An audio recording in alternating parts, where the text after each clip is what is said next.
अस्सलामुअलैकुम वरहमतुल्लाहि वबरकातुहू। ये गुजरांवाला निकाह वाली गली ओके हो गया ना। और यार बस हैं जी ना, मैं वीडियो दे विच किया ही ते वैसे इहदे नाल भी तंग तंग गलियां है ने, लेकिन है कि वो तो मशहूर है ना गली, ते बाकी मैं एक एंटरटेनमेंट आस्ते वीडियो बना धरी है, बस ठीक हो गया ना। अल्हम्दुलिल्लाह निच आ गई है जनाबे वाली वीडियो। हुण जान पहले आन लग्या फिर जान लग्या बनाया। ए जगह है बेरी वाला चौंक, ख्याली दरवाज़ा बेरी वाला चौंक, उससे थोड़ा सा आगे सज्जे हत्थ। मैं क्या साढ़े नाल कुड़ी नहीं है, इहदे नाल भी पतलियां गलियां साढ़े गुजरां वाले जिने। तू एक बार च दो बंदे खलो जांदे ने, इहदा मतलब क्या है? वेख तू उतलों लंघ के आना ते मैं इतलों लंघना। चल उतल ते हो, चल हुण वापस परत के लंघ।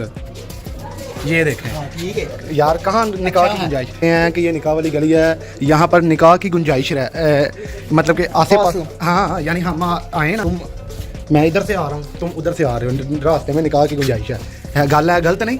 ऐसे हो जाए ना बंदा फिर थोड़ा सा गया। हाँ जैसे आए नांग के आए हैं। वो दो लड़की हाँ वहाँ वीडियो